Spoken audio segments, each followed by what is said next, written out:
What does it mean to truly know something? Can we trust our senses, our memories, even our thoughts? These questions form the heart of Meditations on First Philosophy by René Descartes, one of the most revolutionary books ever written. In it, Descartes attempts something extraordinary: to rebuild all human knowledge from the ground up using reason alone. He begins with doubt, a deep, relentless doubt. He decides that in order to find truth, he must question everything he has ever believed, not because he wants to be skeptical for its own sake, but because he wants to discover a foundation of knowledge so strong that nothing can shake it. In his words, "It is prudent never to trust completely those who have deceived us even once. And since our senses have deceived us when we've seen illusions, dreamed dreams that felt real, or believed things later proven false." Descartes concludes that he must doubt everything that can possibly be doubted. So he sets out on a mental experiment, retreating into solitude, imagining that everything around him, his body, the world, even the sky, might be an illusion. Perhaps, he thinks, there is an evil demon deceiving him, manipulating his perceptions and thoughts. This is radical doubt, the starting point of modern philosophy. But even as he doubts everything, Descartes realizes there's one thing he cannot doubt: the very act of doubting itself. If he doubts, then he must be thinking. And if he is thinking, then he must exist at least as a thinking being. This insight becomes his first indestructible truth: cogito, ergo sum. I think, therefore I am.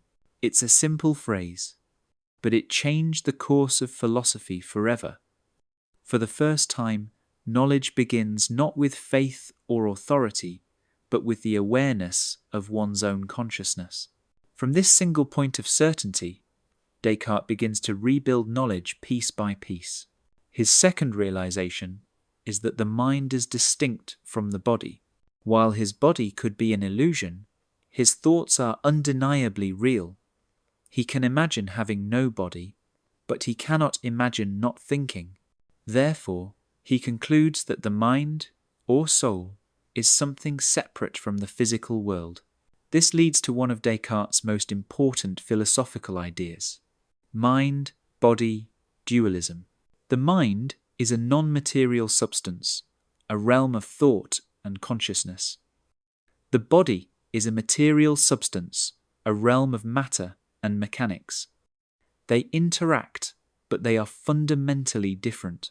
This idea shaped centuries of scientific and philosophical thought, laying the foundation for debates about consciousness, identity, and the nature of reality that continue to this day. After establishing his own existence, Descartes turns to the next great question: does God exist? His reasoning is intricate but elegant.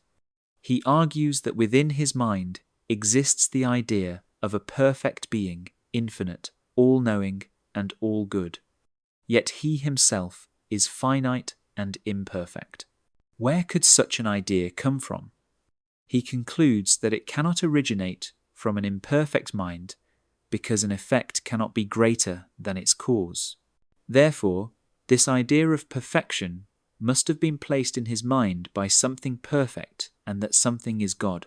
For Descartes, the very existence of the idea of perfection proves the existence of a perfect creator. He writes, "The idea of God could not have been caused by anything less perfect than God himself." This is known as the ontological argument, the argument that the very concept of God implies God's existence. From this, Descartes finds reassurance. If God exists and is perfect, then God would not deceive him. Therefore, the external world, though it can be doubted, must exist in some reliable form, because a perfect being would not create a human mind, doomed to permanent deception. This conclusion bridges his radical doubt. With faith, reason becomes a path to spiritual certainty. Descartes then examines the nature of human error.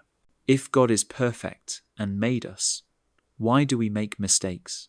His answer: error arises not from God, but from the imbalance between two faculties, our will and our understanding. Our will, the ability to choose and judge, is infinite, but our understanding, the ability to perceive truth, is limited. When our will leaps beyond what we truly understand, we fall into error. The remedy, Descartes says, is humility, to suspend judgment until we clearly perceive the truth. This disciplined restraint of the mind, he believes, is the path to wisdom.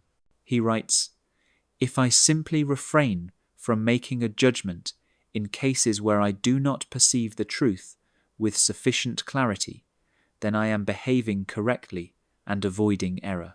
This balance between doubt and clarity, humility and confidence, is at the heart of Descartes' philosophy. But Meditations is not just an abstract exercise, it's deeply personal. Descartes isn't writing for scholars, he's writing for anyone who seeks truth. His meditations are like steps of spiritual purification, moving from confusion to clarity, from illusion to insight. In the first meditation, he doubts everything. In the second, he discovers his own existence. I think, therefore I am. In the third, he finds the idea of God and concludes that God must exist. In the fourth, he reflects on the nature of truth and error. In the fifth, he explores the essence of material things and the mind's ability to understand them. And in the sixth meditation, he concludes that the material world truly exists, that body and mind, though distinct, are connected through God's design.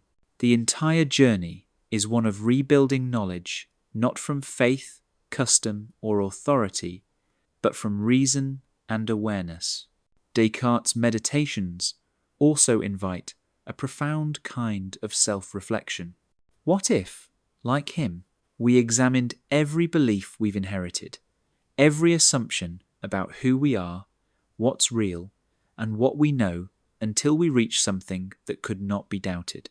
For many, that exercise leads to the same realization Descartes had, that awareness itself, the ability to think, feel, and question, is proof of our existence. This insight is not cold or mechanical. It's liberating. It means that beneath all uncertainty, there is something in us that cannot be destroyed, the conscious self, the witness, the thinker. Descartes' philosophy also bridges science and spirituality. By separating mind from matter, he opened the door for modern science to study the physical world objectively.